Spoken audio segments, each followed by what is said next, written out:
everyone, Suzi here, and today we're playing a Watcher of Realms. For today's video, we're back with an update content preview for January. I haven't even scrolled through this, so let's look at it and react together.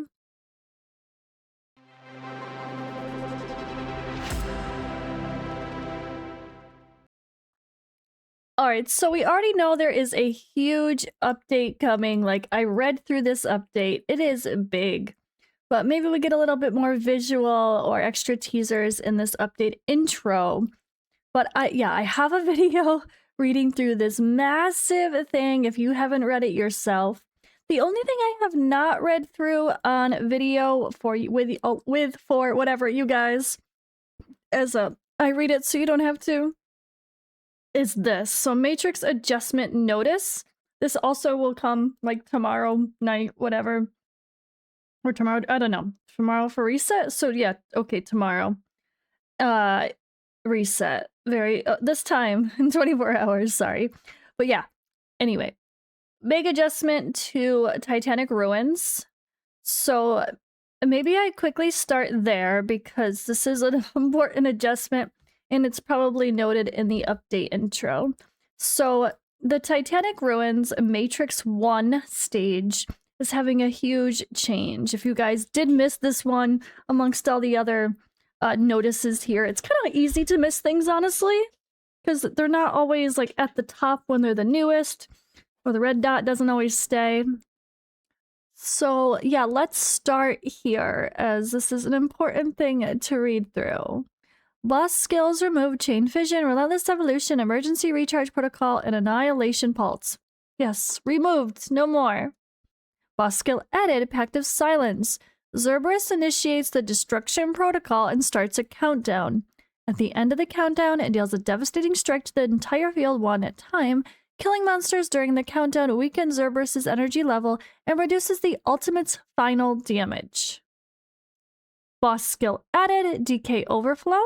Releases an energy wave covering the entire field one time, dealing instant damage to all enemies and inflicting stackable continuous damage. Stacks are affected by energy transfer and can be dispelled.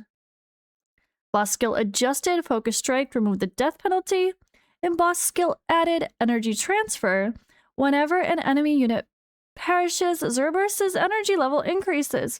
Each level increases all monsters' attack and HP by 1%. Boss skill casting logic adjustments. Common monster skill removed: Overlord Chaos. Common monster skill removed: Charge Shot. And common monster skill added: Sacrificial Bind. When a monster perishes, it fires an energy bullet at Cerberus, dealing minor damage. Upon hit, each energy bullet permanently increases the energy level of Cerberus and all remaining enemy units in the battlefield by 1 stack. And then adjusted initial attributes for the boss and common monsters. Adjusted the spawn mechanism for common monsters. Adjusted unlock condition for Titanic Ruin, Matrix 1. Changed from Apocalypse 2 is seriously injured by the guild to Apocalypse 2 is seriously injured by the guild and personal mech fragments in Apocalypse 2 reach 30,000. An added Titanic Ruins Matrix 1 achievement: collect 160,000 mech fragments from Titanic Ruins in a single week.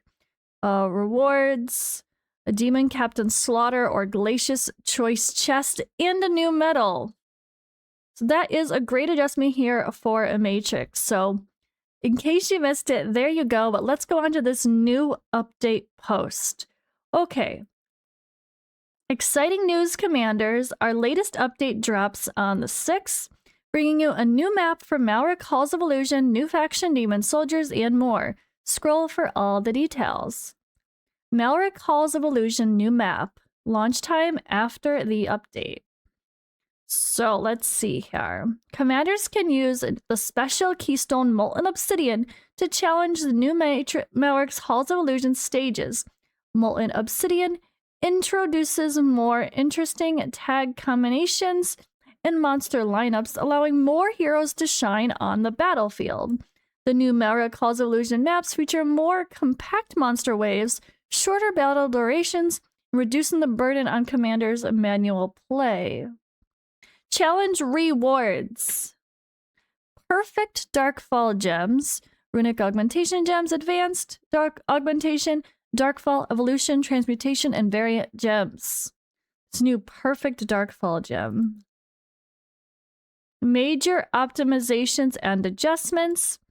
Added background auto fight for trial keystones. Commanders can select 10 trial keystones at once for a background fight.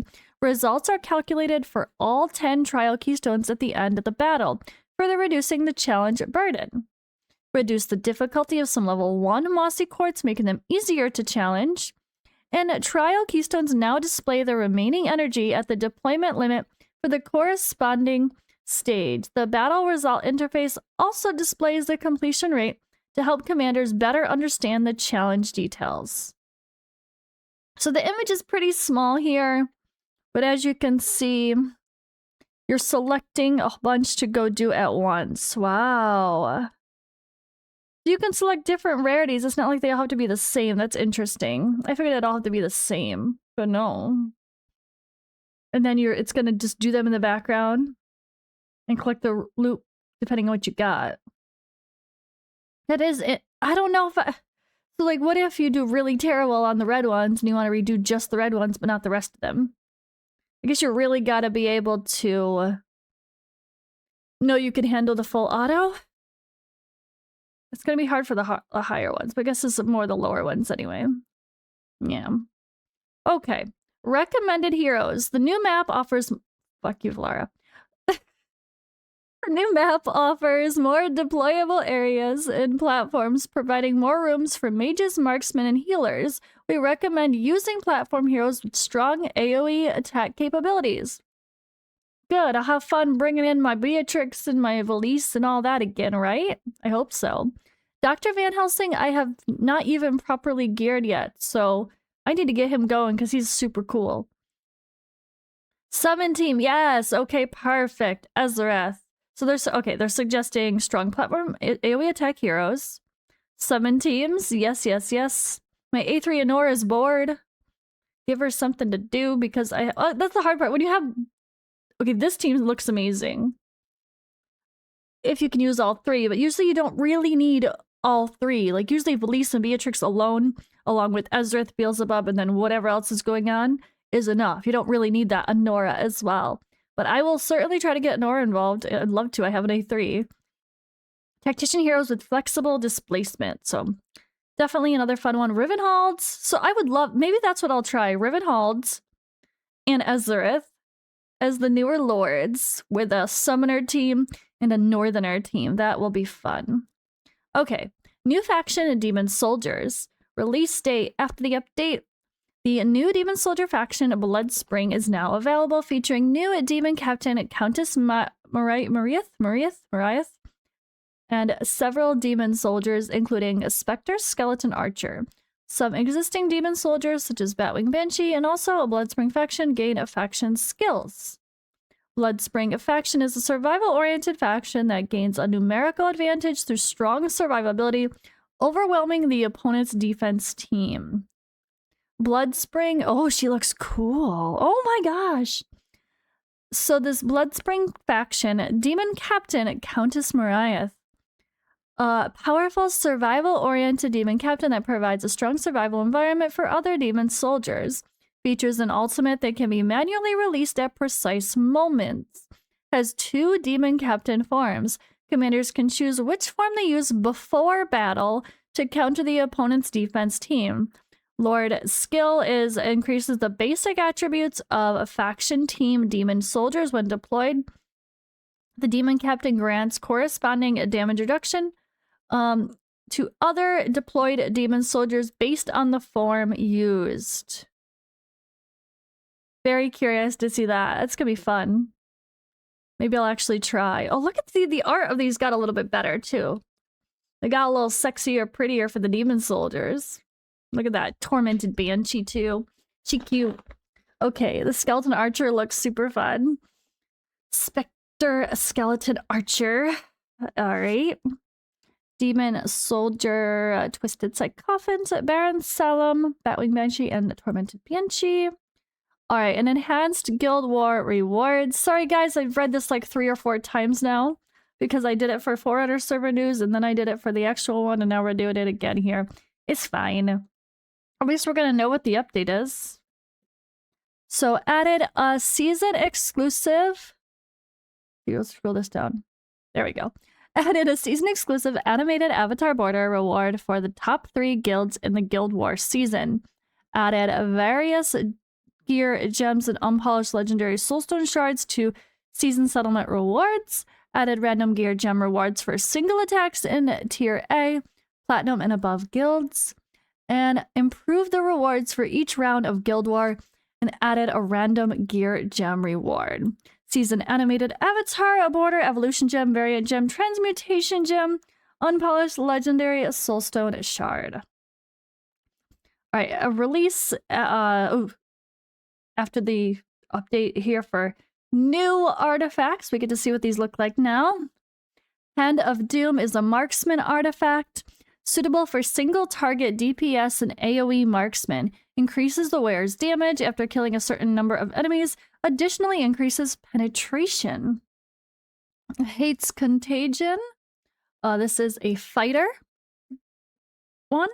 Suitable for AoE DPS fighters. Increases the wearer's AoE damage. When dealing damage to multiple enemies, AoE damage further increases permanently. Has a maximum stack limit. And then Orient Pledge is a defender one.